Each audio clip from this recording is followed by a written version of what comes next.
Hello and welcome to another episode of Daily Reflections. Pastor Sean coming to you this afternoon from my living room.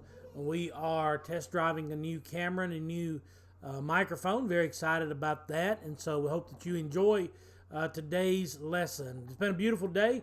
I hope that you've had an opportunity to get out and be a part of this beautiful, beautiful day. Sky and I have been very busy inside and out today, doing a lot of things around the house, making sure that we enjoy the sunshine and get out and get a little vitamin D going on there and enjoying all of the sun in all of its glory. Our roses are blooming in the front yard, and so we've been out tending to them a little bit. The Bible says this is the day that the Lord has made, and I always add to it, therefore I choose to rejoice and be glad in it. So I hope you go outside today and rejoice in what the Lord is doing outside. It is glorious.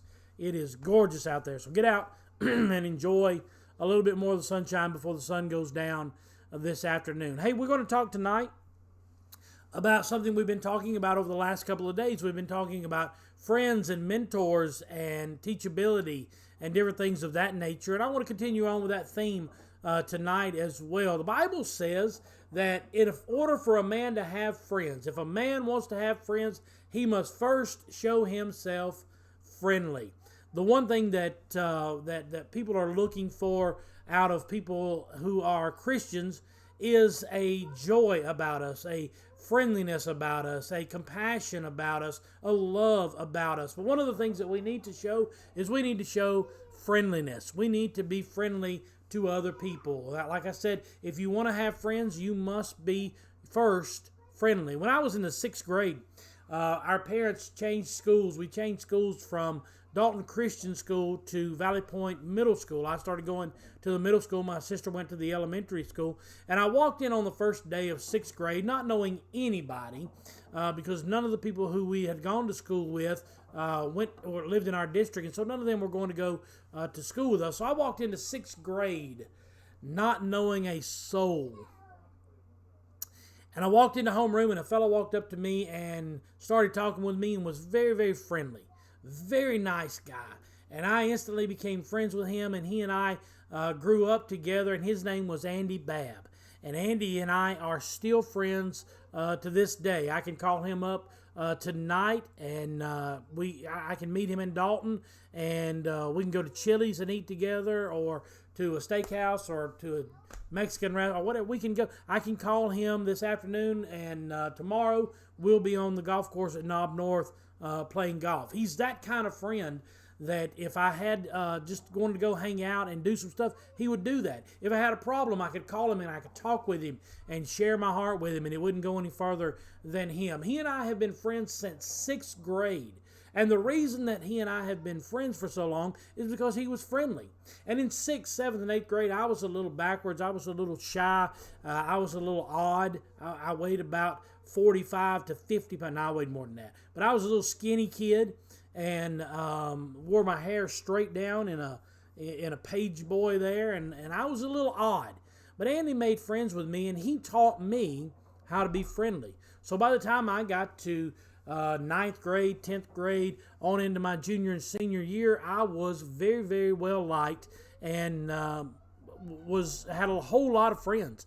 I don't know of too many people at our high school who didn't like me. And that transferred over into college. Because I had learned how to be friendly, I had a lot of friends. Now, I'm not saying that to brag. I'm saying that because when you are friendly, people are attracted to you. When you are negative, when you are abrasive, when you're harsh, people are repelled by you, and that's not what we want. We want to draw people in. My dad always says that you drive cattle and you lead sheep. Well, you lead by being friendly. You lead by being compassionate. You drive by pushing and being harsh and being rude. So we want to lead people into the presence of God, and we do that by being friendly, by being approachable, by being somebody can come up and can share their heart with you and know that you're going to have some compassion, you're going to smile, you're going to talk with them, you're going to pray with them, and it's not going to be an unpleasant experience. It's going to be a pleasant experience. Andy and I are still friends today, and I texted him a couple of weeks ago and checked on him during the coronavirus, and he and his wife Karen and their son are just John Luke. They are just fantastic people. They go to the Dug Gap Baptist Church, still live there on Dug Gap Road, and are just wonderful people. He is still as friendly today as he was 35, 40 years ago. He's still as friendly today as he was when I met him as a 10, 11-year-old boy. We played baseball against each other. We competed together in some sports, some high sports and different things like that. We have played golf together. We just grew up together, and we've always been friends because he was friendly to me. And I learned how to be friendly because he was friendly to me. So how's your friendliness today?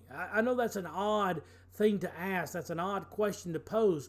But are you being friendly to people? Are you drawing people in because people want to be around you? I look at my life today, and I went and played golf with a couple of buddies the other day, Coach Blake Healy from Ashworth and Coach Bo Dooley from over at Gordon Central. And they both liked me because I was a friendly guy.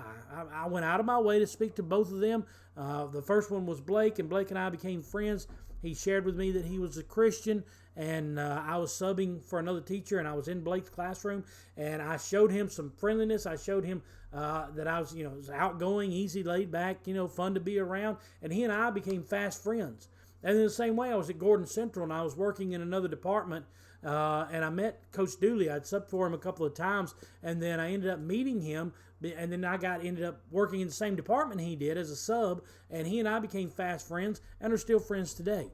And so there are people in your life that you're going to impact immediately because of the friendliness within inside of you. Now, there are some people that you're going to repel because you're not friendly. So we need to draw more than we push away. We need to draw more people in, because when we draw people in, we can introduce them to Jesus Christ, which is what it's all about. That's what it's all about. Our friendliness has to exude from us so that we can lead people to Jesus Christ. It is a wise man, the Bible says, it is a wise man who saves sinners. So what is your friendliness level today? I know we're under quarantine. I know that we are in a situation to where we can't just go and hang out with people and make new friends, but we are in a situation to where we can contact the friends that we have, stay in contact with them, and we may be able to make some new friends through social media, through Facebook, through Twitter, through all of these different social media accounts that we've been handed. Speak to somebody in Walmart. I spoke to a lady the other day at Food City. I was in line at the Starbucks counter. I didn't know they had blonde lattes, and then when I found out, I rejoiced a little bit in my spirit. But I was in line there, and I saw a girl that I knew from her childhood, Emily Hicks, and I spoke to her.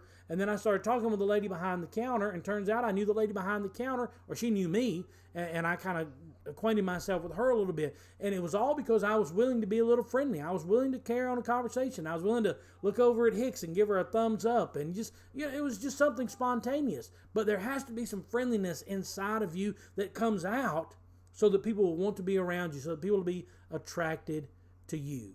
So here's my encouragement to you tonight. Increase your face value by increasing your smile. Smile more than you've ever smiled before. Have a joy about you. Have some happiness about you. Have something inside of you that people want to come around and want to be around. Increase your friendliness level today. Because if a man wants to have friends, he must show himself friendly. I love you. I'm praying for you. I hope to see you very soon. Don't forget that on Mother's Day, May the 10th, we will be back in service at Irwin Hill. I know the governor set up some new regulations, and we'll be covering that, but I'm looking forward to seeing you back in church very, very soon at Irwin Hill Church. God bless you is my prayer.